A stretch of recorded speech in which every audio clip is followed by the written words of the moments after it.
is from Biafra's Got Talent. We are letting Biafrans know the reason why we should remember those who gave their lives for us, those who died that we may live. You died to end my suffering. You died fighting for my freedom. Your blood is the seed of redemption. You are my inspiration. The deed no wrong with them, military shots at them. 67 to 70, we remember them. 2016, 38 May, memory still lives in our mind till today. Wonder why they refuse to publicize the genocide. The world media turn blind eyes to our plight. It's time to arise, land of the rising sun. Let's rise one more time, let's rise. Yo, we will never forget our fallen heroes. Those who gave their life for us. Onitsha massacre, Iwata massacre, Aba massacre. We remember you. Alright. Tell them I got that day. Remember when me tell you say I got that day. Yeah, I remember that one that called us a Bruce Mero. But the way you cook like a papa nuku. But them way go hero. Me tell you what I look pandi, what pandi Samiro. Me tell you what I day. Come with the plan and the rest of man. I tell you what I am. Me never give up. Me tell them Fallen heroes, I want to promise you something today. We must fight together, no retreat and no surrender. We must hold them down till the end of time. The most important thing is that we will restore Biafra. May your soul rest in peace. I look up to the sky with tears in my eye. My other Biafrans, if for freedom had to die, we will never forget you as the days go by. You are always in my heart, forever be a part. They fought for our freedom, they died for our freedom. They fought the Nigerian soldiers in the war front, without food, without guns, for our freedom, for our life, for our own good, for our children. We love them, our heroes, we want them. My heart bleeds when I saw them slain. Where will I be now if not then? They will remain indelible in my heart forever, forever, forever, and never, and never, and never. We serve in your plantation, and the way you paid us back with your bloody starvation. We bled in our history, that the death of my people is a mystery. No going back to get to a victory. I had a voice now call for vengeance. I never get bombed, I'ma blow like a vengeance. Yo, we will never forget our fallen heroes. Those who gave their life for us. Onitsha massacre, Iwata massacre, Aba massacre. We remember you. Alright. Where will I be now? If not you, you died at Mali.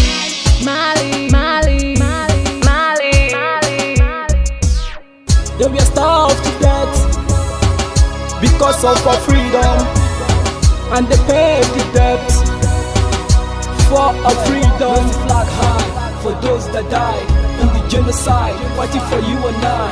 There is pain in our heart, we bleeding inside, tears in the eyes of our fallen heroes. This is for my fallen heroes. Give them a motivation, people. It's like I'm looking at myself in the mirror. Cause to be a cast, I need to be a nurse. If we did not retire, They paid the ultimate price. They died for me, for the freedom of my unborn child. We live for the legacy. Yo, we will never forget our fallen heroes.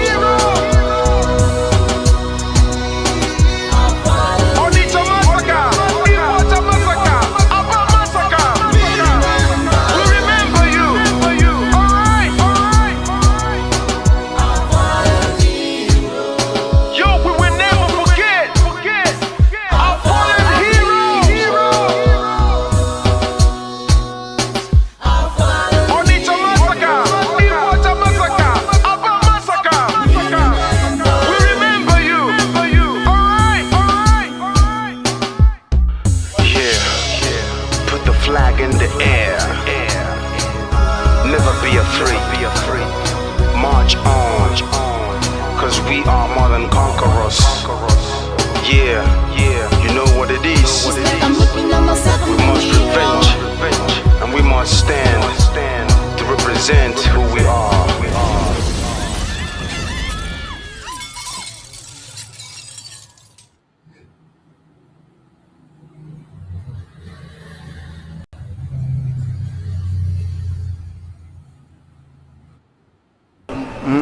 Akara m ihe mbe na-eme mbe si ma chọrọ ofu ukwu ehi ma nke ọzọ mụ achọrọ ihe niile ma ụkwụ ya ma aka ya ma isi ya ma olu ya anyị ga-adọbiri wee pụọ na nke onwe anyị tighata azụ etu anyị nọ tupu ndị ọcha wee bịa ebe a nwa aha obodo ebe a nwe ndị mmadụ n'ime tupu nwa bekee si ebe o si hapụ obodo ya ọ bịa ebe a ọkpọrọ onye nke ọkpọrọ okeke ọkpọrọ okafọ dakata anyị isi ọ sị n'ụbọchị nke taa na anya aha anyị wuzi Naijiria anyị na-aza aha na-emeghị omimi n'ime ya ihe ngwa gị gbasị biko kọwara m ihe Naijiria pụtara enwepụghị kọwara m ọmụwa ga-aza aha osimiri ka osimiri ga-aza aha mụnwa n'ihi ihe anyị na-ekwuwu na ebe a rụgidere ụlọ a na ọ jọgburu onwe ya ọ dịghị mma Naijiria agaghị emekọtanwu ihe ọzọ ihe ọjọọ emego n'obodo a arụ emego egbugo ndị be anyị aka na-egbukwa anyị ndị Fulani wee chere na mabata be anyị ka na-egbukwa ndị be anyị ruo ụtụtụ echi a na-asị m na ọ ga-adị mma oge ọ na-ekwu ka nwee mmekọrịta bụ nke ndị iro kọ nke ndị ụmụnne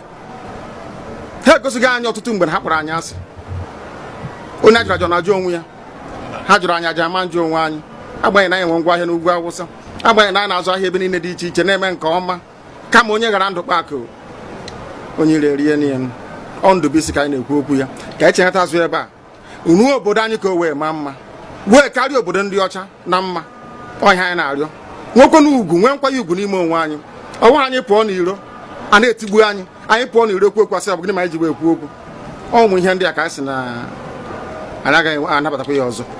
Akụkọ akọrọ anyị bụ na ọkụkọ na ewu agaghị nzukọ ụmụ anụmanụ a na-emezi mgbe ọbụla a chọrọ ịchụ aja ejiri ọkụkọ maọbụ nwụchụ aja mgbe ọbụla a chọrọ ime ka Naijiria dị n'otu enwe ha na-eto esi wee kpam akpụrụ ndị Igbo ọ pụtara na anyị bụ ọkụkọ maọbụ ka ọ pụtara na anyị agaghị nzukọ mere ya bụ ihe eji eme anyị bụ ndị Igbo ụdị na ọbara ndị Igbo ahụ kpafu n'obodo Naijiria karịa ọ bụ site na akpọmasị ihe na-eme anyị dịka ihe mere ndị ji oge mgbe gara aga etu akụkọ mba niile dị iche iche ji kpọọ ụmụ Izrel asị a na-egbu ha a na-egbu ha afọ niile aka na-egbu ha o wee ruo oge ugbu anyị asị na ogbugbu a na-egbu anyị na ọ dịghị anyị mma ọ ka mma na onwe ihe kegbuo anyị wu nwere onwe njem a nke anyị na-aga kama na anyị etete n'ụtụtụ asị na onwe onye gburu ebe a onwe ha na-ekwu okwu o doo na onye onwe onye n'aka ụkọchukwu n'ugwu Awụsa ebepụ isi ọnwụghị ofu ugboro ọnwụghị ugboro abụọ ọnwụghị ugboro atọ ọnwụghị ugboro anọ ọ bụ ruo ole mgbe ka a ga-egbugide anyị wee rue anyị asị mba na anyị ga-aga ka anyị nwee ike wee nwere onwe anyị ọ ka mma na anyị nwụrụ ebe anyị na-azọ nwere onwe tụbụ na anyị nọ n'ụlọ etu a mmadụ ibe mabata n'ime ụlọ mbịa bupụ m isi a sị na achọghị ụdị nka ọ bụghị anyị maka a ga-eji wee chụọ àjà ọzọ.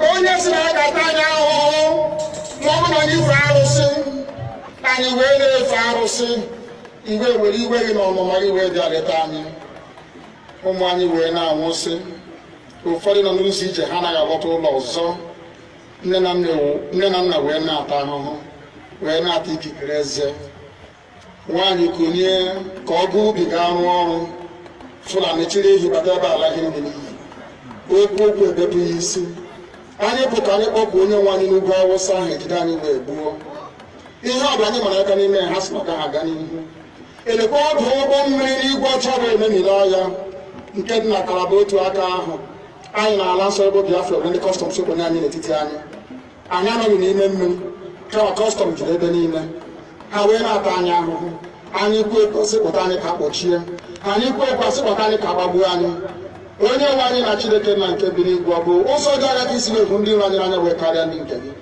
akwa anyị bụ ụmụ Chineke akwa ọba aha anyị ka anyị na-aza akwa ọba anyị nwe na-aza ike Chukwu akwa ọba anyị nwe na-aza amara Chineke akwa ọba anyị nwe na-aza Chisom akwa ọba anyị nwe na-aza Chizọba nna nke dị nsọ onye ime eluigwe dị ka otu onye iro dị na anyị bụ ụmụ gị ya ka iwe zọpụta anyị bịa ka iwe napụta anyị n'aka ọjọọ ihe, bịa ka iwe lụọrọ anyị ọgụ, bịa ka iwe dịtuo ozu.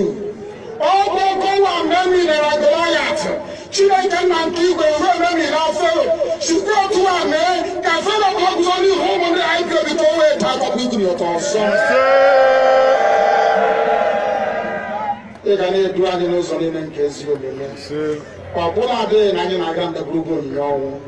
Ọ bụ nwa bụ ekelere n'igwe n'ụwa, nwunye ọbụla kere gị nweghị mmalite nweghị ọgwụgwụ, kama anyị onwe anyị kwa anọkwa ahụ ofu ụbọchị anyị ga-anwụ n'ezie, kama ma akpọ na okwu gị na-anọgide ego mgbe ebighị ebi. Ọ bụ ya mere anyị ji were gị n'anya isi, anyị wee na-asị nna nke dị nsọ, bịa ka iwe gosi anyị Biafra na ndụ na-abụghị n'ọnwụ, bịa ka iwe mee ka ebe gị na amara gị wee kpuchiri anyị ka uwe, bịa ka iwe zọpụta ndị nke gị, bịa ka iwe mee ka Biafra wee bịa, ka anyị na-ewetụta na nsọpụrụ na ịja mma site n'aha gị onye bụ Chukwu nke abịa ma.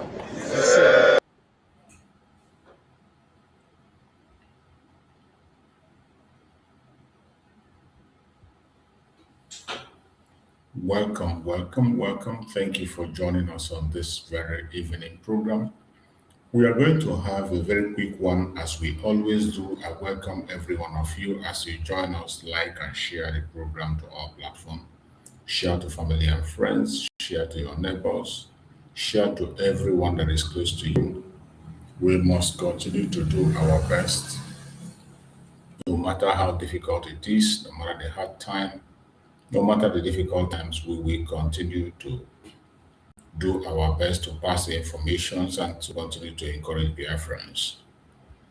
I welcome every one of you. Remember that in this platform, we don't come here to instigate violence. We don't preach hate. We do not attack people. We do not attack individuals. We don't attack any race or religion. The only thing we do is to present Biafra before the world as the only remedy to the failed state Nigeria.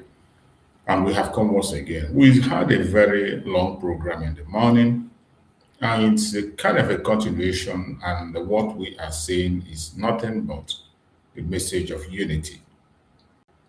There is a need for us to unite, more especially the Igbo Biafrans. It is very important that we begin to see ourselves as one, because the battle has gone to a different level. It is not like the usual thing we know. That is why it is necessary that we have to fight this battle with unity. It's going to be almost impossible if we continue to divide our effort, if we continue to castigate each other and continue to pull each other down. Remember the Igbo adage that says, "Ojumna na jiongwe." When you are holding your brother down and you don't want him to move forward, you don't want him to make any step, you are also holding yourself. Why don't we continue to encourage each other, appreciate the effort that everyone is making in their own area, in their own angle? We need to appreciate those efforts. It is very, very important. Because if we don't, it is going to be very, very devastating. If we don't, it's going to be very, very devastating. More things are going to be happening.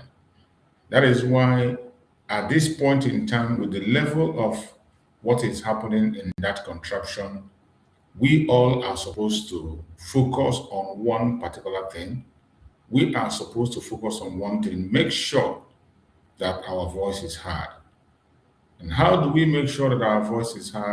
We can make sure our voice is heard by everybody putting our heads together. Whatever area you know you can perform, whatever area you know you can work, whatever you know you can do, you start doing it right away. That is the most important thing. Every one of us have something that we can offer.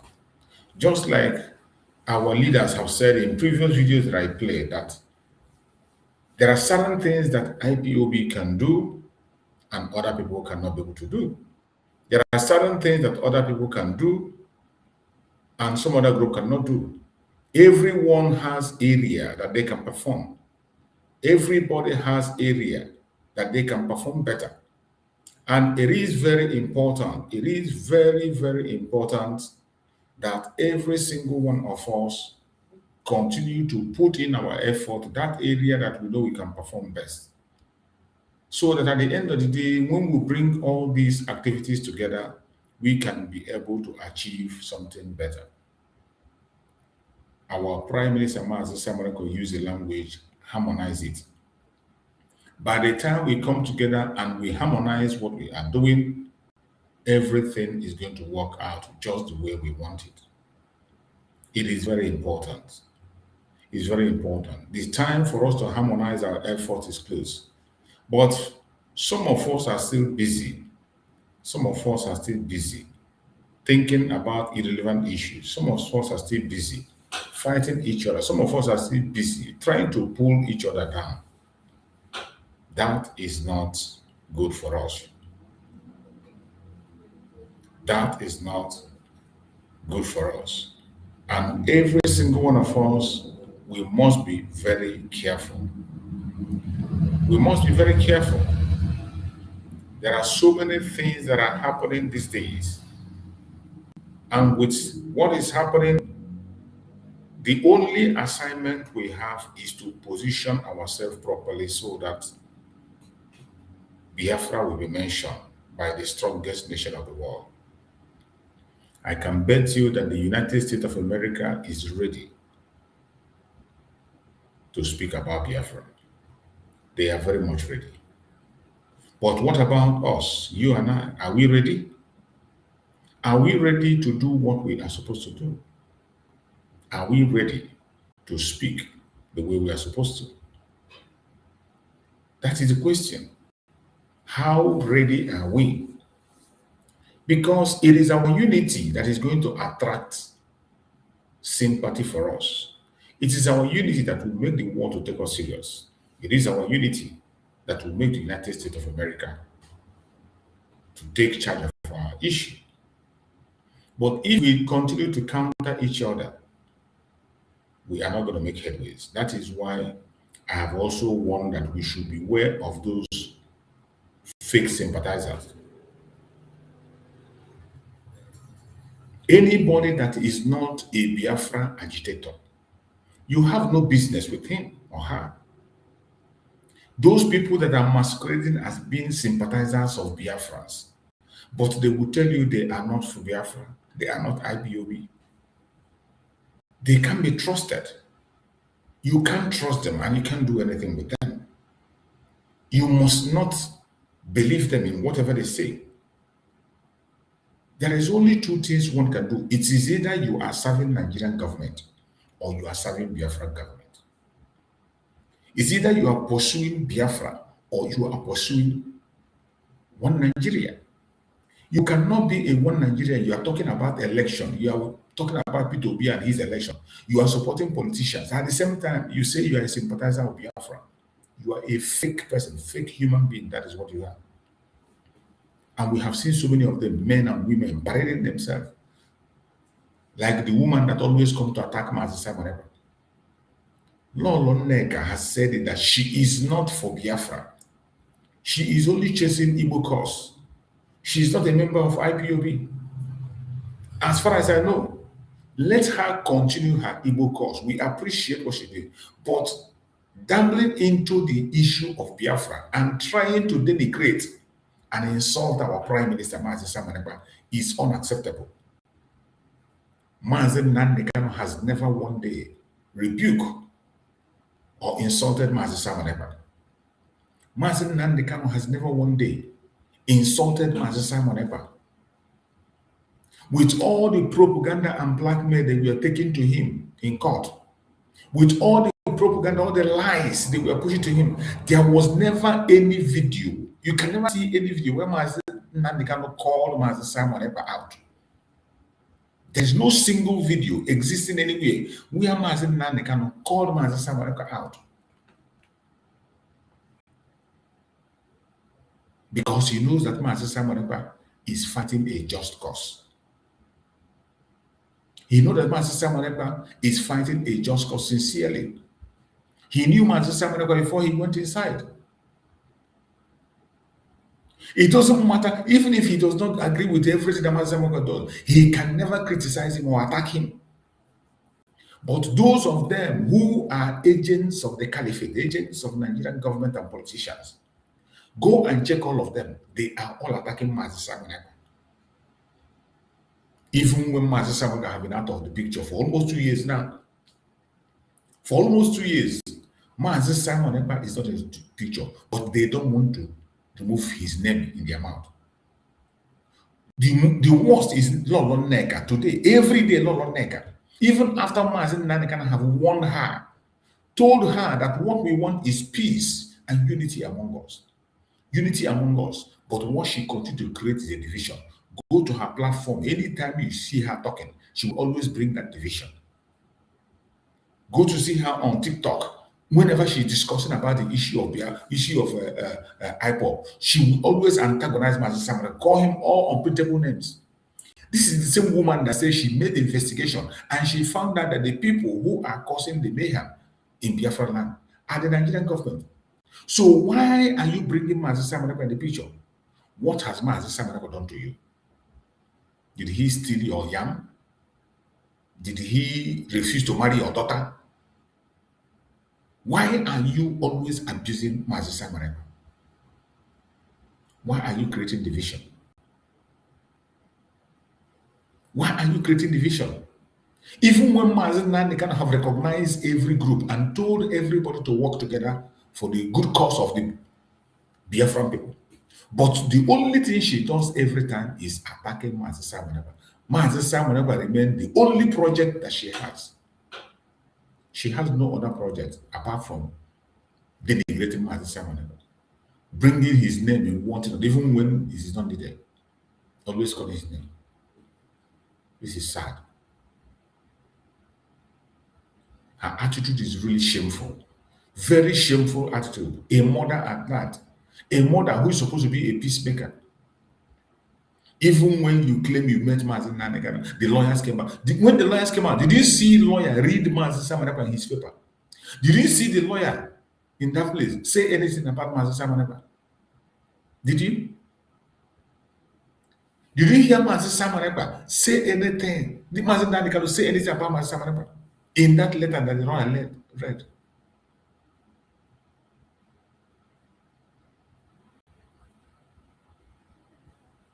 You see? Did you see that?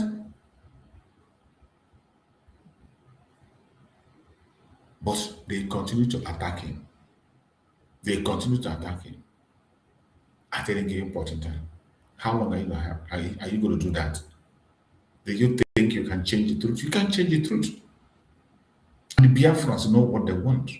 Mazi Nandekano knows the Janjaweed very well. He knows the attitude of the governors and the politicians and their agents. He knows the saboteurs very well. Meanwhile, we thank Chukwu Kabiam that the case of Mazi Samanekwa, the hearing on the case of Mazi Samanekwa have been fixed August, 5th of August. It has been fixed, 5th of August. We thank Chukwu Kabiam for that. That by 5th of August, the appeal of Mazi Samanekwa be heard. Mazi Nandekano also, his own appeal also has been filed. So let them continue to do all their evil. Let them continue to commit all their atrocities. Continue to say whatever, but we will never give up. We will never give up. We'll never give up. It doesn't matter what the enemy does. It doesn't matter what they say. We will never give up. We thank Chukwu Kabiam. Mazi Simon Ekpa case is going to come on August. And Mazi Simon Ekpa have pleaded to every one of us. He pleaded that everybody that can be able to go to Finland on the 5th of August for that hearing, please go. He needs our presence. Mazi Simon Ekpa sent a message. He needs a solidarity on that day. If you can go to Finland, begin to prepare now. Buy your ticket in advance. More especially those in Europe. Every Biafran group, it doesn't matter the group where you are. It doesn't matter the group where, as long as you are a Biafran. It doesn't matter the group where you belong. Mazi Simon Ekpa needs that solidarity. And every one of us Has to be there. Every one of us. As long as you can be able to make it, begin to prepare now. Buy your ticket, prepare yourself. Prepare yourself. We must go there to be with our Prime Minister, Mazi Simon Ekpa, and give him a support. He needs that support. He needs that support.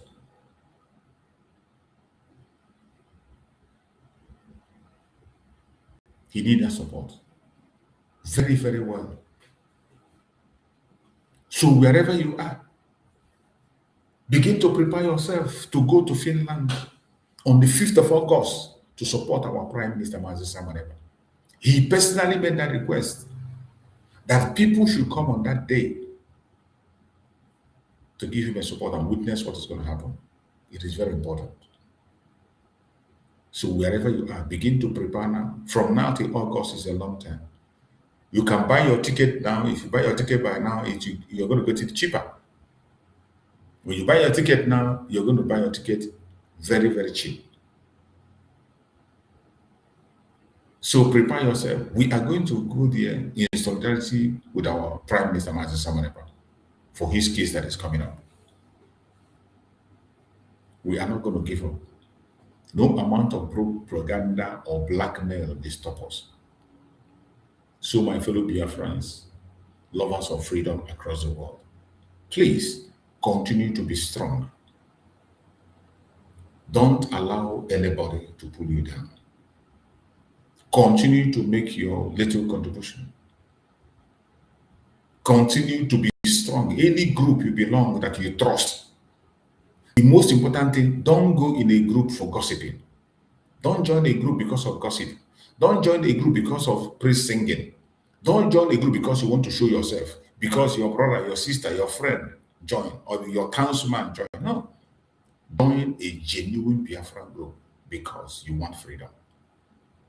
I have said this several times that every one of us must define Biafra for ourselves. It is only when you define Biafra for yourself that you can be able to, you will be in this struggle without waiting for anybody to congratulate you. You will do everything willingly from your bottom of your heart. You'll be giving your own best. The only time you can give your best is when you genuinely, sincerely commit yourself to this cause without anything attached. You are not expecting anything from anybody. You are not begging anything from anybody. Just you and your God. That is the only time you can be able to be effective in this very journey. It is very important.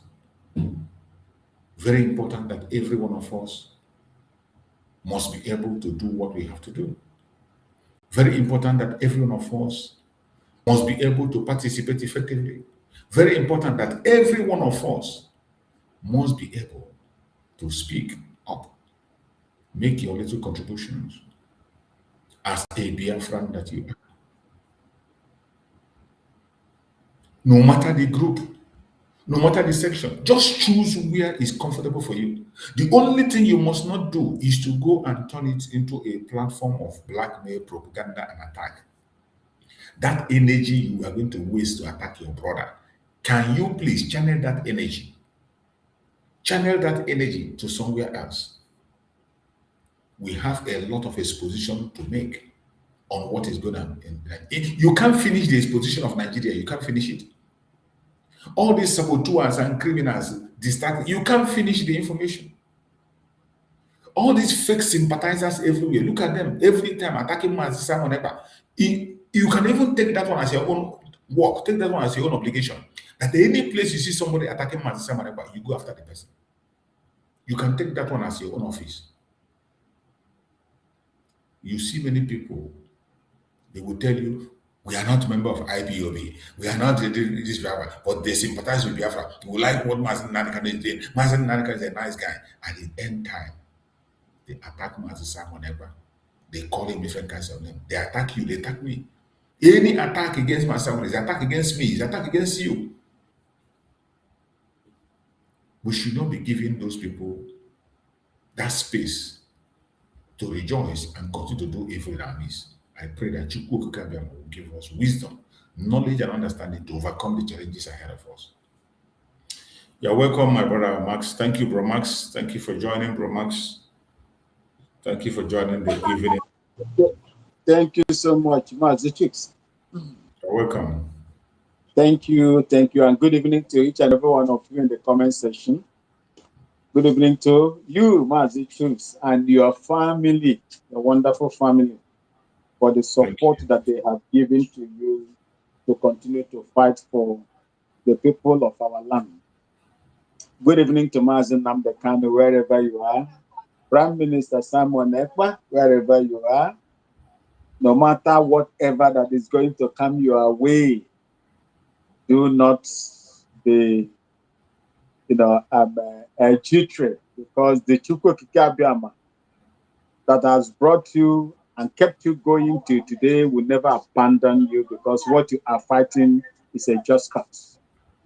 May God also bless DPM that I am also supporting Dr. Ngozi Orabuezi. I know she's a human being. Wherever she is making mistakes, I will plead and ask God to please strengthen her. You know, this topic that you have brought in here today is one of the vital, topic that we're supposed to, deliberate on deeply. Because when you look at the reason why, for me, humanly, the way I'm looking at it, my own personal opinion, the reason why things are, seems like it is far away from us is because of disunity. Ndị Igbo anyị sọwa anyụkọta mmamịrị ọnụ ọgba ezigbote ụfụfụ. Anyụkọta mmamịrị ọnụ ọgba ezigbote ụfụfụ. Aziza can only sweep and sweep well, clean the land, clean the ground, clean your house when it is in bunch, not when it is single, one piece. Or the other one is there, the other one is there, the other one is there. The unity of our people, Biafran agitators, must be our, priority. This is the reason why I always say, now, the only dangerous thing that we will do on this life, and as long as Biafra, agitation, the fight for the sovereignty of Biafra is involved, is to allow the Irowane to cross the bones. When Irowane crosses the bones, there is nothing that you cannot do unless you amputate that part of the body, either leg or hands. We need to come together, even if we cannot come together. The backbiting, the stabbing, the name calling must stop. It must stop. Let's remember, from the beginning I've been saying this. I have never been swayed in this unity. Instead, if at all that we are going to continue in this manner, you follow your path, I follow my path. Let it not involve the people that God has called us to speak for. That is the Biafran people. Let it not affect those that we are fighting for in my mother's homeland, because they are the people that are suffering when two elephants fight. Who are the people that are going to suffer it? The grasses. Our people in our land, they can't even speak openly the way you and I are speaking. The way you and I are putting our faces up here, they can't do it in the zoo. If they do it, they will come after them. It has happened before when they were arresting our people, Biafran people, on their own ancestral land, checking their phones. Anything Biafran panalifilaria they see, they will use it to judge you as a Biafran and begin to beat you up to death, detain you arbitrarily, or collect money from you, or even kill you, waste you, and harvest our organs. This were things they did to us. Go onto your own path and channel the energy that God has given to you into the progress of Biafra. Leave me alone that is not believing in what you do, since we cannot come together. But remember, the person that called us, that we saw his voice and we followed, Moses Nnamdi Kanu, and the Simon has also asked us to be united, that we should not fight ourselves. He said this. They said all of this. I do not know the reason why, after listening to those messages, we still go back and begin to fight ourselves. He whose house is on fire will never at any time chase after rats. And you cannot. Oh, it's a shameful thing, Massachusetts, that you and I are fighting the spirits in the night. In the afternoon, I will come and expose you that you are smelling like the spirit. That is a very shameful thing. It doesn't speak good, and it doesn't speak of people who are united to fight for one cause, and which is Biafra. I urge each and every one of you to please, no matter how difficult it is, I will not sit here and antagonize the CRC. I won't sit here and antagonize the Biafran Republic government in exile. I will not sit here to attack any of you that does not believe in what I believe or follow the process that I'm following. The only thing I would do, like I always do here, is to come and pray for each and every one of us. If you are captured today or arrested today because of Biafra, I won't be happy. Likewise, myself. And anybody that is happy that his brother, a fellow agitator, a fellow Biafran who is fighting for the same cause, is happy because that person is evil. It's not worth following. It's not worth following. This is my own plan. This is my own opinion. And I believe my own opinion cannot override everybody's opinion. This is what I believe. And I believe in loving each and every one of you. Because by the grace of God, Biafra is recognized today. The enemies of our land are evacuated in shame. I don't know how you are going to see me if we continue to fight the way we are fighting today and calling ourselves names in the face of our enemy. Look at how they are talking. Go to the space and see. Sometimes when I enter into the space where they are talking about us like this, I feel ashamed to go there to defend. I feel ashamed to go to defend. I'm having a call that is coming in here. I hope you can still hear my voice, Massachusetts. Yeah, I can hear you. Okay.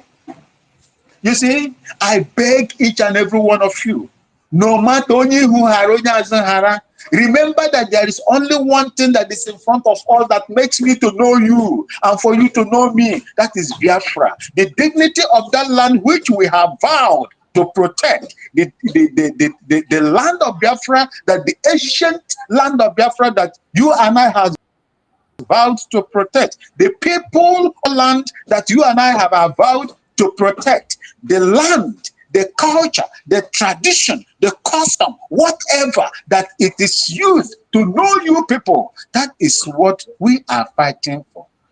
Under this umbrella called Biafran Republic, please do not, through your actions and inactions, allow the enemies to continue to laugh at us that we are not united people.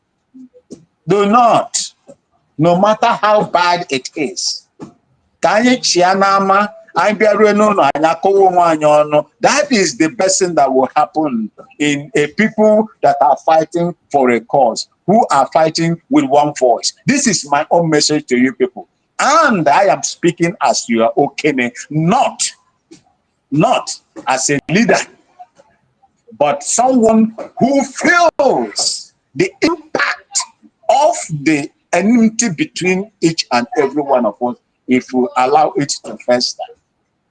I beg of you, I beg of you in the name of your sister, your elder sister, your auntie, your mother, who is my own mother, in the name of those people that we have lost in the course of this fight for Biafra to be restored, please sheath your swords, put them where they belong to. Let's push this elephant that in front of us. After that, then we can come home and begin to. If you like, you slaughter yourself. That is the only thing I have to say this night. Mazi Chuks, thank you so much. They invited me in another platform that I am going to join. Please permit me to go and join my Mokocha Marcel in his platform. He was the one that was calling, and I'm going there right now to go and defend the Biafran people and the reason why we must go the Yugoslavian way. As I'm talking to you today, there are attacks that are going on in Sokoto. They have killed in Pande community, ACP, Assistant Commissioner of Police in Benue State. There are so many things going on in that country. That country is gone. These are some of the things that are supposed to make every Biafran happy. And America has sent their first troops on the ground. The boots are on the ground now as we speak. You check it from AFRICOM. The boots are on the ground of Nigeria.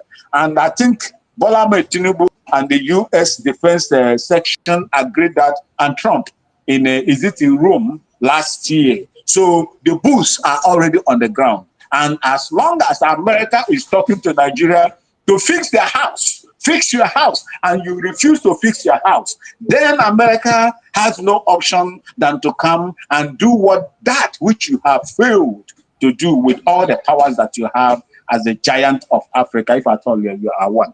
Thank you, Mazi Chuks, and may God bless our people, those that have left us in a miserable way. May God continue to keep them in his bosom. Those that are alive, may God continue to keep you alive. Keep safe your surroundings. Be security conscious.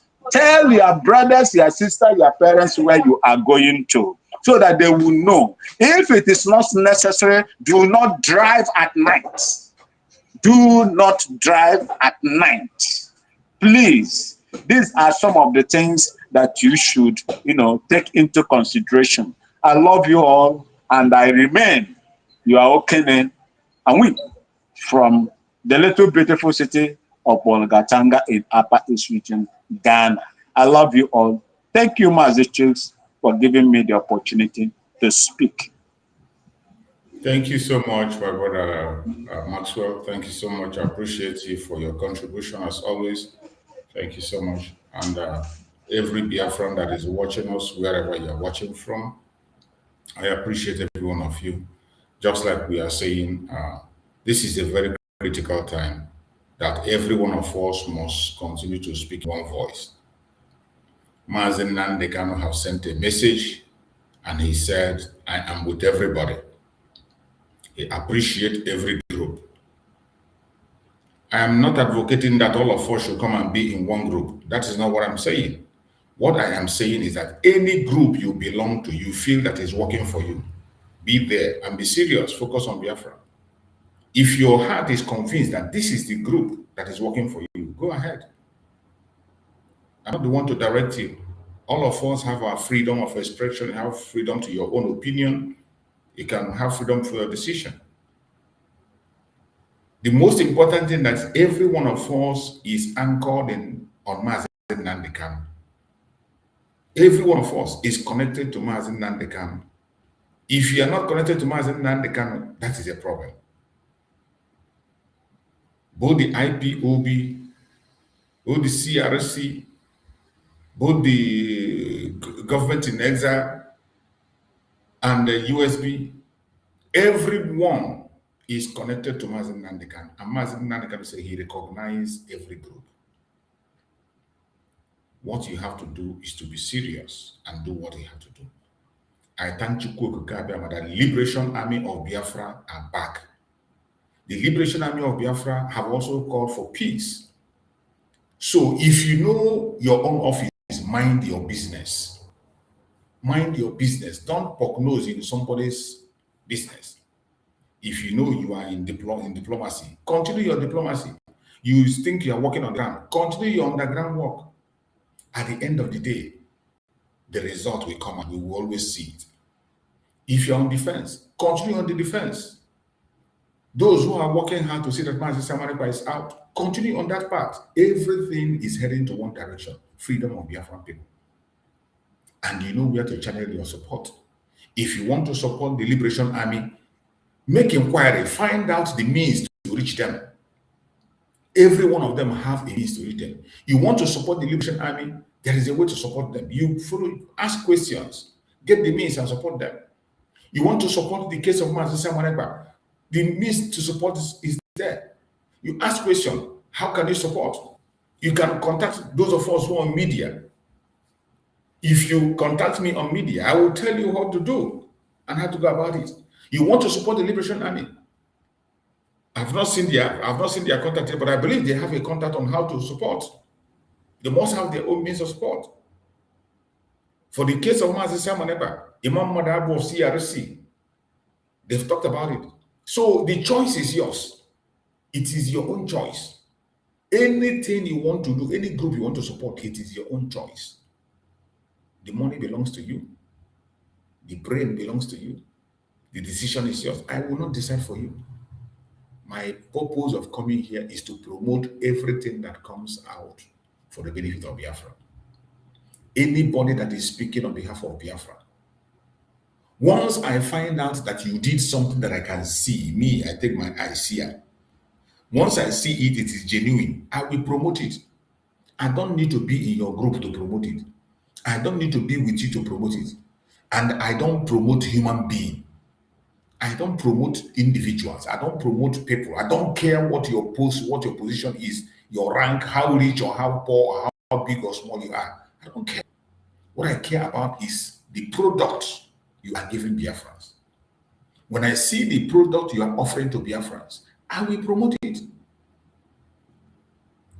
For a very long time, I have spoken about building the institution of Biafra. We build institution, not people. We don't build strong men and strong women. Nigeria builds strong men and strong women. That is why today you have fraudsters everywhere. That is why today nothing is working. That is why today you have people who are untouchable. Some people claim to be untouchable. So, wherever you are as a Biafran, you must be strong and focused on what is happening. A lot is happening. Just as our brother said, the United States is not backing down. Their troop is already on the ground.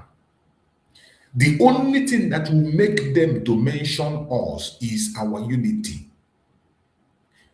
Any platform you are, the only thing that should be coming out of your mouth is Biafra freedom, Biafra freedom, Biafra freedom. Free Mazi Nnamdi, free Mazi Samarikwa, free Mazi. It is not about you. It is about our collective interest. Mazi Nnamdi and Mazi Samarikwa have sacrificed a lot. Continue to expose the Janjaweed and their evil. Don't give attention. Even if somebody abuses you, ignore them. If somebody calls you, ignore them. Focus on that unity of purpose. That is the only way. When they look at us, they see that we are united. They will see you are united. We might have different groups. Today, you have the Liberation Army standing out on their own. And they are doing very well. You have so many other groups doing one thing or the other. Every one of them is channeled to Biafra. Even if somebody who is not a Biafran asks you about your police, you just tell the person, yes, they are fighting for Biafra. If somebody come and ask you about some group, tell him, yes, it is the same cause we are all fighting. It's not that you tell them, oh, this one is a terrorist. Oh, this one is a terrorist. He doesn't know what he's doing. That you don't say that outside. When we get back home, every problem we have, we will resolve it among ourselves. When Biafra, we have taken back Biafra land. Every criminality, every lie and propaganda you did, you can't get away with it. You can't go free. Even as I'm speaking today, that I'm not talking about it doesn't mean I don't have. I have so many informations, but I don't discuss it. I have many information with me. I don't use it for program. I don't talk about it. I file it and keep it until the time comes. When we get back to our land, when those information required, I will be throwing it out. I have dozens and dozens and dozens of information that if I want to use it for program, I will be getting views every day. I'll be having people, because people will come to hear rumor. They want to come and hear saga. They want to come and hear story. But I'm not interested in all those. When Biafra comes, the right will be done. So, my fellow Biafrans, before we proceed, I'm going to go to the conventional media as we always do. Let us go to Nigerian media and see the report they have about what is going on in the Zoological Republic. Because it is important, for as long as they are still occupying our land, as long as they're occupying our land, we will continue to also look into what they are doing. So that when we see the lies they speak, when they tell lies, we debunk the lie. That is why we will always follow them. We will follow them closely to know when they are lying. Anytime we catch them lying, we will expose them and we will debunk their lie. That is the essence of following them. So any day I come online, I must go into their studio to see what they are saying so that we can be able to dissect it. Take the ones we will take and throw away the one we threw into trash. Let us listen to the news they have in their media. Look at news stories making headlines around the globe.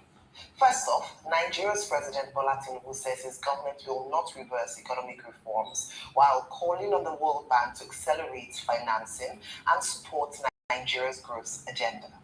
Receiving a World Bank delegation led by Managing Director of Operations, Anna Beard, Tinubu said Nigeria has moved through the most painful phase of reform, including fuel subsidy removal and exchange rate unification, and would not return to past policies. He further urged the World Bank to speed up agricultural support to raise productivity and create jobs. The World Bank said Nigeria's reform path over the past 2 years has produced strong results and is closely watched by investors and policymakers globally. Beard said the World Bank is aligning a new country partnership framework with Nigeria's target of a $1 trillion economy and 7... By the way, this World Bank is one of the criminal organizations that is holding Africa captive. This World Bank that Nigeria is romancing is one of the criminal organizations that is holding Nigeria captives, making sure that you remain in debt forever. The work of this World Bank is to make sure that you remain a debtor forever and ever. You will never get out of debt. But of course, the idiots that are running the country, this is what they want. They borrow money, they share, their great-grandchildren will pay. They borrow money, they share, great-grandchildren will pay. 1% growth, with job creation as a priority. The meeting was attended by the Vice President, Minister of Finance, and other government officials. It was difficult for a leader to look the other way in any corrupt environment for an opportunity. A corrupt man talking about corrupt environment. In subsidy regime now, in multiple exchange, give it all. Let the world and the country benefit from a stable currency. And yes, the first reaction was the high inflation, but it's come down dramatically. And Nigeria is the heart of the continent. And it is necessary for us to do what is necessary to strengthen the economy, particularly looking at the young population of this country. But I want the World Bank to look at various options of finance, changing the model. What is the value of encouragement for borrowing? We have to borrow money. That is what they are looking for. This huge population on an assurance of prosperity. How can you accelerate that growth in a partnership with us? And what I have particularly appreciated and followed, if I may also add, is your steady direction that you communicate to the people of Nigeria, as well as outside of Nigeria, of the importance of the reforms.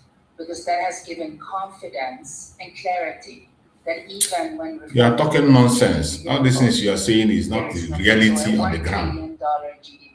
Terrorist affiliated Talking rubbish. In other news, President Bola Tinubu has restated Nigeria's readiness to Reuters earlier reported that the US had been conducting a surveillance flight to the country from Ghana since at least late November. We contribute to that vision. Well, the US has sent a small team of troops to Nigeria. General Dagbin Anderson, in charge of the US Command for Africa, said yesterday the first acknowledgement of US forces on the ground since Washington struck by air on Christmas Day. Reuters earlier reported that the US had been conducting a surveillance flight to the country from Ghana since at least late November. The top general said the US team was sent after both countries agreed that more needed to be done to combat the terrorist threat in West Africa. Anderson did not provide further details about the size and scope of their mission, the Reuters report added. Defense Minister Christopher Musa confirmed that the team was working in Nigeria but did not provide further details, Reuters said. A former US official said the US team appeared to be heavily involved in intelligence gathering and enabling Nigerian forces to strike terrorist-affiliated groups. In other news, President Bola Tinubu has restated Nigeria's readiness to collaborate with African nations, global partners, and the private sector to deliver cleaner, affordable, and more secure energy. Represented by the Vice President, Kashim Shettima, the President made a pledge while declaring open the 9th Nigeria International Energy Summit in Abuja. Arise correspondent Georgina Ndekwe Ezainka reports.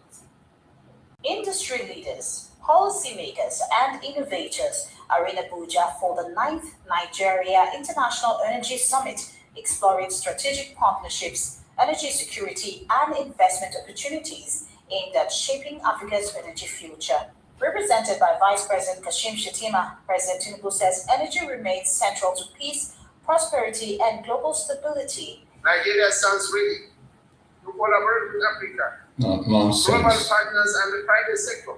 But there are no on the same fossil fuel, on the same oil and gas. That shows that they have changed the discussion from energy transition to energy mix. We remain firmly committed to scaling production to bunch of liars. as we engage over the coming days. For the third time in 2 weeks to pass the much awaited Electoral Act Amendment Bill.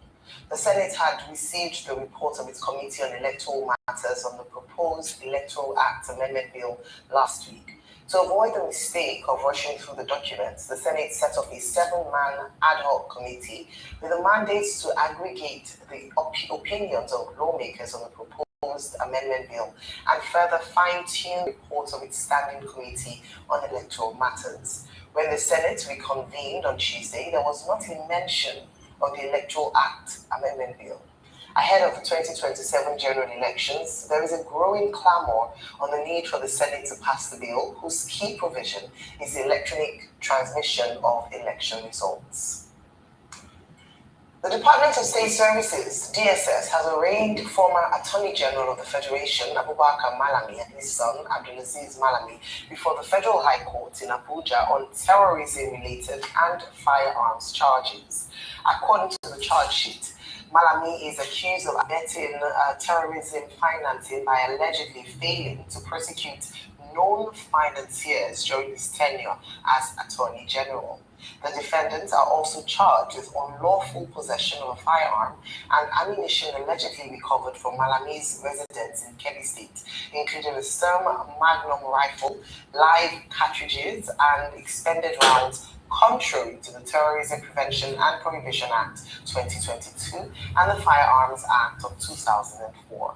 Both defendants pleaded not guilty to the 5-count charge. Justice Joyce Abdul Malik ordered that they be remanded in DSS custody after declining an oral bail request by defense counsel, insisting that bail must be sought through a formal application. The matter has been adjourned to February 20 for the commencement of the trial. All right, and I'm stories for us this morning, Rufai Labati. Rufai, your take on some of the stories this morning, the Energy Summit, the charges put before former Attorney General and his son, the Electoral Act Amendment, and others. I mean, I've always known that the National Assembly is not ready. They're not serious about election transparency in the country. They don't want it. We remember the hassles Nigerians went through before they even passed this Electoral Act we're currently using now. You remember how some of the lawmakers then lied that they don't have the internet in their villages, so transmission was going to be a problem. Yeah. Remember? So I think what they're probably going to do is they're going to rigmarole, and it's going to be like 2019 all over again. Because as of February, I think you need about a year, for it to have decided to. So as of February today, if you have not done anything about it, the possibility you're going to do it is very stark. And these guys don't care about Nigeria. See, the people that they call themselves the representative of the people are the representative of themselves. As long as they can go there, take constituency project, that's all they know about. You think they care about you, and they're not there to represent. So when people frolic around these people and say they are representing you, I mean, it's a joke. It's a joke. They're busy rubbing legs here and there. That's what they're concerned about. So I'm not surprised about what is going on there. As regards President Tinubu, see, I think for me the interesting thing is, yes, I know we want to be bullish and excited, but let's also balance out the narrative. And all I do here is come and balance out the narrative. When President Tinubu keeps talking about the reform they're working on, I said, what reforms? Reforms that can't bring FDI.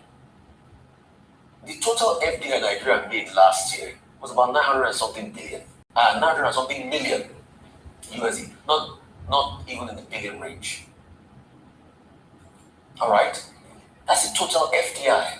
If you check the FDI rankings in Africa, probably we're not the first 10 list. It would be a miracle for the first 10 list.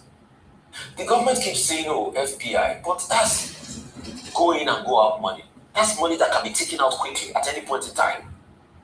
And these are monies that you keep with parameters. That's why it's one of the reasons they say inflation is down. They want to reduce interest rate because they also need those parameters to keep those FDI money. You can't service your budgets. Our budget is still in dire straits. We're running 2 or 3 concurrent budget cycles. You're not even getting enough revenue. So, what are the fruits of the reforms? We're complaining about anti-venom, in some parts, hospital deployable condition. I think about a year or two, the Minister of Health was saying he only got about 10 or 15% services capital budget for the healthcare sector. So what reforms are we talking about? People are still hungry and poverty. You say agricultural reforms. Where are the tractors from Belarus? Have they been shared? Are they already working? Are they helping in providing food? The one that even interested me was we keep talking about subsidy removal and all of that. Part of the argument NNPC used to make them, subsidy is one of the things that is, stopping us from giving the government revenue. Look at the NNPC books that came out the other day. Terrible. See, President Tinubu approved cancellation of $1.42 billion and 5.57 trillion in outstanding debt owed by the NNPC to federal account as at 31st December 2024. So we keep writing off debts on the NNPC. We're not getting enough on the revenue. We say, okay, we are passing on the money to the states. We're not seeing any result as regards what we're passing on to the money of the states. We can't do a lot of the infrastructure. And we are taking heavy loans. The World Bank that is coming to praise us, we have an exposure of close to $17 billion World Bank. You think that money is free? They will say it's in development and everything, but these are the things, the levers they use to tie you down. He didn't mention it. So we have that. You think the money is free? You think President Tinubu thinks the World Bank will just write off the money like he writes off NNPC loans without due process? I mean, these are the things we're talking about. So when you talk about the reform, okay, 20 billion is coming. That's not a final investment decision. The one I give to him, Bonga, yes, final investment decision, 5 billion. If you are hearing about all that, you're not having final investment decision, FID. I mean, it's all talk. It's just like the Maersk deal. We keep talking about Turkey pledge, you're going to bring in 5 billion into the country. No. That's a real substance. If you make that money in FDI, it will show. 2015, Nigeria could easily easily was on the top 10 investment ranking. Today is no longer the case. Look, we're saying we want to produce 3 million barrels. We can't even meet the upper quarter. We're struggling to meet the upper quarter because of insecurity. Most of this, what's it called, terminals and wells, they don't have enough investments. Most of them are vulnerable. So when we're talking very bullishly at the International Energy Summit, we're doing 3 million barrels and everything. It's not practical around. All right, Dr. Martin. Okay, let me start with the electoral bill, which I've repeatedly said on this program is very urgent because also of the crisis of time. And what the law says is that the electoral bill must be. I don't like hearing this idiot talk because he will always flip the discussion. He will begin to talk about something that is irrelevant. He's always fond of talking about something that is not relevant at all. So I don't really want to allow him. Green-lighted American airstrikes in the country that targeted Islamic militants. That the deployment of the American troops came as daredevil bandits reportedly killed more than 25 people in the Faskari local council area of Katsina State. And it goes on. It says that now, though the details of the attack are sketchy at the time of the report, this paper, The Guardian, learns that the bandits stormed the community in their numbers and shot sporadically to scare residents. Well, this incident is coming on the heels of peace deals entered into by over a dozen council areas and repentant bandits, with Faskari being among those that had also entered into a deal. Well, General Anderson, speaking during a virtual news conference from AFRICOM headquarters in Stuttgart, said he and Tinubu concurred that both countries needed to coordinate their efforts in West Africa. He added, and he's been quoted as saying, that that has led to increased collaboration between our nations to include a small U.S. team that brings some unique capabilities from the U.S. to augment what Nigeria has been doing for years. And I think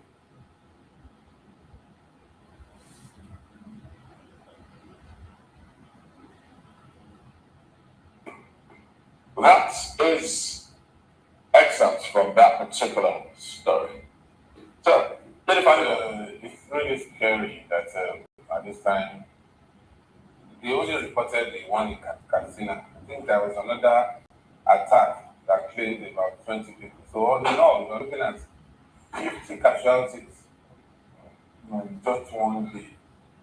And unfortunately, we have resigned to fate to the point that we feel that, well, it's just number. Those days when we were growing up, when Afghanistan, Iran was boiling, they say 10 people were killed. It comes to your brain that how can 10 people be killed just once? But today, you hear 200 people killed at once, 50 people killed at once. We don't just confine it to figures and put it in the data, and it's really baffling and it's really, really so sad. But the point is, whatever it is, from what we have read now, there are people that are just a bunch of criminals. And they should be treated as criminals. One, there shouldn't be any negotiation with these people. Two, amnesty for them should not be contemplated. They are out to instill terror and against defenseless civilians. They should be taken out at all costs. And if the US government is coming in, it's a welcome development. Whatever anybody says, I don't think I will care. Because this is life. We're talking about human life that cannot be replaced. Once it is gone, you can't replace them. If you do your arithmetic, even in January alone, and up to today, you will be talking about 1,000 people that have been killed all over the country. Not mentioning the ones that died in the kidnappers' den that are never reported. Only last night I saw a woman holding words of gold, begging people. sharing our account details just to pay ransom to rescue our souls. I mean, how long can we continue like this? We just have to do something. And if anybody from outside the country, wherever, is coming to support us, to help us, I think I welcome them. Boots on the ground, Chukwuba. Yes, boots on the ground. I was very attentive. I paid attention, very closely when you were reading report, the writers and report, and I think quite a one, I would like to, for the US, amend their stand, in as much as we admit, I personally admit that there is Christian genocide in Nigeria. I wouldn't like when America says they are coming to protect Christians, stop Christians from being killed. Nigerians are killed, Muslims are also killed. So I would want for them to expand, their governing mission when they are coming to Nigeria, protect every Nigeria, both Christians and people of other faiths. Now that's it. I picked out another thing too, and General Anderson that said where they are like footprints, coming in from Africa. Africa is situated in Stuttgart, Germany, so they are operating from there because one, Nigeria didn't give them space. When they told Yaradua said, Yaradua wanted to let Nigeria say, no, don't give them space for Africa, so they had to go to Egypt, refuse, they got to Stuttgart. Now that's it. General Anderson said, well, that the president agreed when the next to go. The Nigerians were never told that the president went to Rome. We said he was going to Europe around non-legislation. That is to tell you that our president is working. Our president is working. I mean, he went to Rome to engage Africa. He had a word with General Garrison, and he said, well, it's important that you bring land footprints in Nigeria to help us solve this problem. So when sometimes the president travels, people should not just think that the man is taking a holiday or what. I mean, he went to Europe. We didn't even know that he went. I disagree with you. No, but that's not what you said. No, let's get. No, let me the president is doing this on behalf of Nigerians. Nigerians should be aware. No, you are aware. On vacation. No, on vacation. He was on vacation. Not even a working vacation. It was Christmas vacation. He was real. That was where the picture came up with him and Obia. The Rwandan. Kagame said I never went to Europe. That was when he was real. So Kagame said I never went to Europe, but that was when the president was. No, it wasn't Europe. It was in Paris. Okay. It was in Paris. Yes, the breakfast picture. Kagame said. No, there was no meeting there in Paris. President Obama, he was in Rome. So, isn't it concerned that the president will have such a meeting that will authorize America to, security meets security meeting, and then Nigerians are not aware. Nigerians are aware now. Nigerians are aware. I mean, there are so many meetings that Trump, conducts on behalf of the American people, that Americans don't necessarily know. If it's shrouded by intelligence, when they need to be classified and all of that. What I'm trying to say is that the president is working. But now that's it. I have a problem, with this footprint. Why I have a problem with it is that in places where America has had footprints, it never ends well. That is just my concern now. Because it's going to get into some kind of guerrilla warfare between them and the bandits, the terrorists. So what level of footprint are we going to see? Is it going to be made to intelligence, when the Nigerian military has to be what, to get into the field and all of that. We might have Americans here on ground providing intelligence, surveillance, reconnaissance and all of that. I don't have a problem with that, but when they get into battlefield, it becomes a problem because it will get to a point where even the victims themselves will turn against the people that came to rescue them. We have seen it happen in several places. That's just the area where I have concern. All right. No, my take is that we have not been doing enough in this security matter. Seriously. If we have done the needful ab initio, we will not be where we are today. People were, see this thing from a different perspective, religious, ethnic, tribal. I said there was a time when I go to some TV station, I was not allowed to even mention Fulani herdsmen or Buhari during those days. And that was when it was first read. they did not allow anybody to call out those people who were behind it until they became very poor. You know, when you know that people are afraid of you, you tend to act with impunity. You tend to act with boldness. The people we are afraid of, you know, and within that period under Buhari, they became something else. And today, look at where we are. It's even worse now, because up to today, I don't know why President Tinubu cannot call out these people. We need to make a very categorical statement. Frown at what is going on. I mean, frown at it. Frown at it.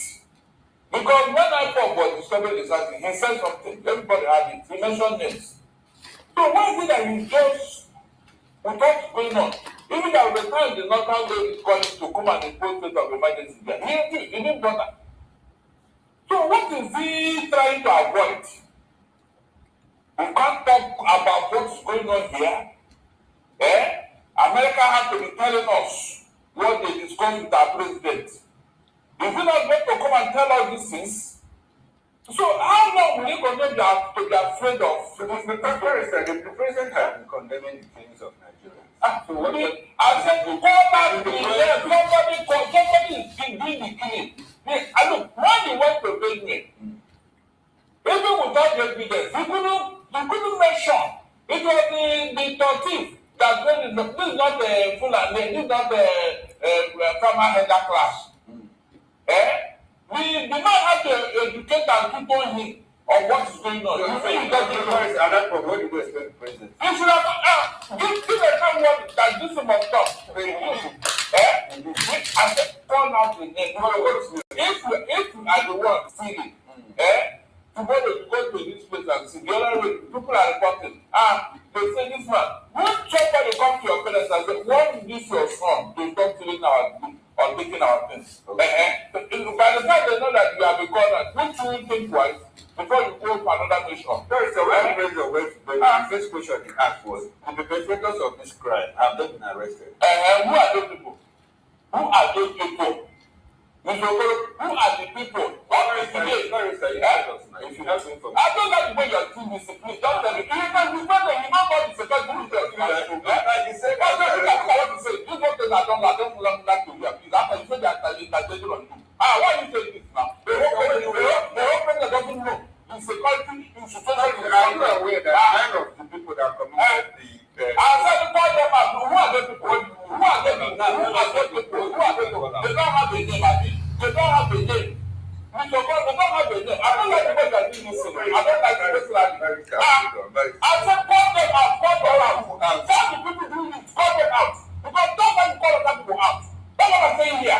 Call them out. Tell their leaders. Let your children that what you are doing to see. What's wrong with that? No, call them out. But you saw people like that, they brought out their name, they read out their name without knowing where they came from. Is that not something to do? You are here with this one, nobody wants to talk about them, nobody wants to discuss about them, nobody, you know, and the time they are becoming very bold. Every time you're talking as if somebody doesn't know what to say. I don't like, you are not helping the president. You are here to help him to do the right thing. The people decided to call them out. So we call them out. Call their name. Yes, you shame them. Yes. So when you call them and shame them. For instance, I say, there is a Darlington Ambomo. Obvious. And then everybody goes. Look at it twice. If you continue to call out my name, Mr. Moses, look at it twice before I will now go and do any other thing. Tell me. Is it not calling out and shaming them? That's what I'm saying here. For us, we can only advise government. We can impose ourselves on government. And apart from that, Koji Bello, his name has been mentioned more than 1 million times. He's still participating in that. And some of them out there that we have mentioned their names in the media, they are still perpetrating these acts. But the important thing is that government should be sure-footed in making sure that these people are reined in. You see, for me, I mean, it's a delicate war to fight, unlike the conventional war. Because the thing is turning to something else, it's taking a new shape. Before now, the likes of government will go to their den, have discussions with them, for the optics and all that. But where are they now? Where do you locate them? They have become nomadic. Today they strike in Benin, tomorrow they strike in Plateau, another day they strike in Katsina. So how do you now locate them? So we should just encourage those who want to assist to continue to assist and let the government be sure-footed about what they intend to do and give our military the marching order to take care of some of these people. I think that's the only way out. Moses, do you know the implication of America, a foreign power coming into your country? That's actually what I want to do you know the implication that tomorrow you call yourself the giant of Africa? So what are you trying to? We don't know how many they are. Whether they are one, whether they are one. It's for security I said, purposes. whether they are one, it's an insult and embarrassment of the high order. The report here, we also told that Defense Minister Christopher Musa confirmed that a team was working in Nigeria, that's a US team, was working in Nigeria, but did not provide further details. So the most Nigerians are asking for is, how many are they done? In what capacity? Are they here to provide intelligence, observe and provide intelligence, or are they here to execute? By execute, I mean carry out, action. So we are not told the capacity in which Nigeria is working with the US. Let not do a missionary about this. You see, security issues are not for public consumption the way you want it. It's not going to happen. And an example was when we announced the procurement of drones. What happened to them? They didn't take a road. So, what are we talking about? You see, for me, the other day, I was in the this thing, and they were arguing about something about the Boko Haram and the insurgency in the Northeast. I called the man that is the spokesman that is on the battlefield. I called him and put him in the speaker, and he told them certain things. It's not everything that you come on here to tell people. Even as a media outfit, even when you have such information, you don't disperse it. I'd like to say something. When foreign nations, the way the international system, the way international relations is structured, nations look intervene in other situations when they have problems. As a matter of fact, we're even lucky that we have the big countries, in part of Southeast Asia, America has military bases there. America has a military base in South Korea, between Nigeria and South Korea. I think South Korea is even take time. They have more in Saudi Arabia. Take time, better in many respects. So nations don't intervene when it becomes, and what they do is to call up the RO2P responsibility to protect us and all of that. So America coming here is not about shaming us and because we are tired. By the way, we are not any giant. So that's what I thought. Let's look at another story before we go to the point. You know that the missile is more than the budget of the defense. Well, let's touch on this headline. No retreat on reforms. Tinubu tells World Bank. FG says $1 trillion economy target depends on sustainable growth.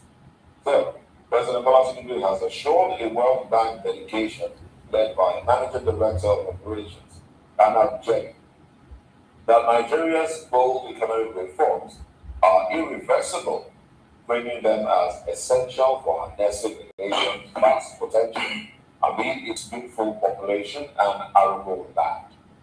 Meanwhile, the federal government said its ambition of building a $1 trillion economy depends largely on the sustainability, safety, and reliability of the country's road network, warning that failed and poorly maintained highways pose a direct threat to economic productivity and national growth. Moses, when you read the headline initially, I was enthused. But when you started, I was enthused. But by the time you read the World Bank report, I saw, I would prefer that our president tell Nigeria to no retreat on the reforms. It will give me courage. But when you said it was addressing World Bank team, I said, oh, here we go again. So practically what the president is telling us that look, it is World Bank prescriptions. We are the ones prescribing these reforms. And we know that over time, reforms that they have prescribed for us in Africa, normally don't end well for us. Either because, we don't know how to implement them, or just do their bidding. So I would have preferred that the president tells us, well, Nigerians not going back on these reforms. That would have given me hope that look, the president has touched through, think through, and probably knows where he's walking to, where he's headed in these reforms. If you go back in history, few instances, when a nation, wants to self-reinvent, they always pass through a period of self-denial. It happened during the Great Society, the US under Franklin D. Roosevelt, and the other time, the one that Clinton Johnson, all those periods, didn't go to China, didn't go forward and say they had to reinvent themselves, And it was not the World Bank that made all these prescriptions for them. The leader at that point decided, look, though we might suffer today, but our future is better. So I would have preferred the president to say, well, these reforms might be hard now, but Nigerians, please, follow me, let us walk through all of this. But now that he's telling us that, now that Gada is telling us that he was not telling Nigerians, he was referring to, addressing the World Bank team. I mean, that group is apparently lost. But do we have another reaction to that headline before we move to the next one? We have surrendered to outside powers, so let us continue like that. In economy, like security, in morality, in everything, it is the outsiders that now advise Nigerians and advise them what to do and what not to do. And you are telling me that something good will come out of it. I want to see how. Okay, headline from the Punch says, bandits kill 30 in fresh para, Katsina attacks. Well, let's go to the big story on the cover page of the Punch.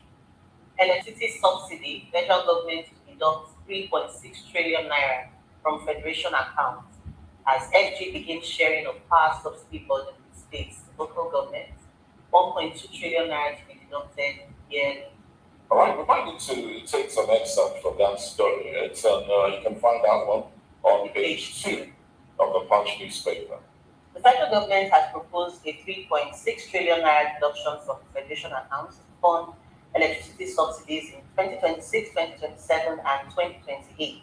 The move is designed to distribute the financial burden across federal, state, and local government. Let's see. The move represents a decisive step by the federal government to confront the rapidly mounting electricity subsidy debt, which has severely constrained liquidity across the power sector, while also strengthening fiscal transparency by making subsidy obligations explicit and better accounted for. Yeah. Who was really shown at this? Subsidy is not a bad idea if properly implemented. Even there is agriculture subsidy in the US as we speak. And at some point there was a plot. Myself and Chukuma were discussing it when we were coming this morning that they produce more than enough protein that the US people can consume. And I also recall that there was a time they produced more rice that can be consumed, that they were dumping the rice in the IC, inside the IC. So now, you see, this subsidy thing, if properly managed, I consider it as a way of helping the poor. But unfortunately, between the DECOs and the DISCOs, there is a kind of corruption going on there that is so opaque. For instance, the intent of at the level of the DISCOs, the intent of the subsidy is to make sure that those who are low-income earners, and the stratification is so easy now, unlike those days when we were growing up, when everybody lives around the community. Today, people isolate themselves according to their pockets. That's why you have eyebrow estates and ordinary communities. So it's easy to locate the ones that can afford and those ones that cannot afford. And what's happened is, for instance, if the kilovolt per kilovolt of electricity is 300 naira, those in Bouncy will be told to pay maybe 100 naira, and then government subsidizes 200 naira per kilovolt. Now, when it comes to Bouncy, they are paying like 200. So the subsidy on band B is less than that of band C. So they pay 200 and government will subsidize at the level of 100 naira per kilo goods.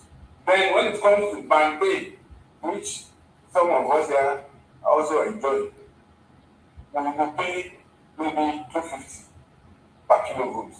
And then the subsidy that government gives is just 50 naira, which I consider fair enough. But unfortunately, even when you talk about subsidy, these schools, in their corrupting tendencies, take this chunk from the public. For instance, how would you explain a 2-bedroom flat and not a factory being given a bill of about 200 naira, 1,000 naira in a month? And if you ask that particular household, how many hours do you enjoy in a day? It will over between 6 and 8 hours out of 24. And you're now giving 200. And in most cases, you are helpless. Because nobody wants to go through the whole of challenging them in court and all that, writing petition and all that. So you find out that they have made nonsense of the subsidy acquisition. In the area of gencos are supposed to produce energy and then transfer to the transmission company, who now takes it, distributes it to the distribution company for consumers. But in a situation where we have the gencos claiming that they have generated 7,500 megawatts, even when you know that the national grid, the transmission lines, you cannot win up to 5,000 on this transmission line as it is today. How do you now say you are producing 7,500, which means the shortfall that will be wasted, that will not be used, will now be accounted for, and then government will have to pay. There's a report I saw somewhere that government is asking states to pay for the shortfalls in power. I saw a report somewhere yesterday. So I don't understand that the federal government is asking states. Yes, now pay for power. That's been on this month. They want to withdraw from allocation. You see, back allocation. Another area that we have to also look at is most state institutions don't pay. Now, look at what happened at Air Force Base in Kenya. When how can a place like Air Force Base not pay, and the bill accumulated about 4 million naira?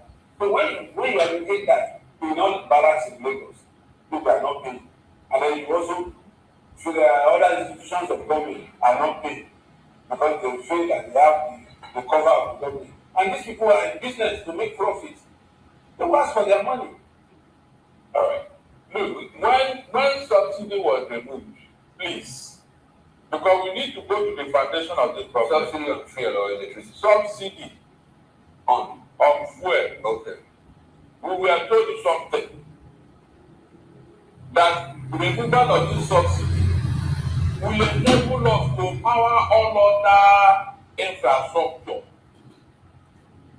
That was the aim of removing subsidy, because they told us that the subsidy was the problem of underdevelopment in Nigeria. Is that not true? Now, to tell you that this is a lie and falsehood, since you remove the subsidy, are you better versus? This is a question Nigeria don't ask. And it pains me so much, because when they tell this lie, they believe people like me to support and agree so that I'll be a good boy. You told them that subsidy was the base of Nigeria's economy, this and that. The poor are they are not benefiting. Mention one single benefit of subsidy removal to the poor. I can't recall the government saying that when they remove subsidy, they were going to power other sectors. What I recall, the consistent argument has been, well, that Nigerians deserve subsidy, but that only a few people are enjoying it. Because a few people were now making money from in the out of it. Because the issue of brand tripping, over invoicing, and all of that. And they said that it was meant for the poor, but at the end of the day, that the poor people were not enjoying it. But I didn't hear the government say, because they remove first subsidy, are going to remove free life, free education, and all that. They hospitals. I was in the studio. But what they said was that the money that was stolen, the money that was stolen, will now be brought back to infrastructure development. And so they didn't say they were going to power other sectors. So this other one they are talking about infrastructure, what is it for? Which one? That's why you don't find that you stop paying electricity.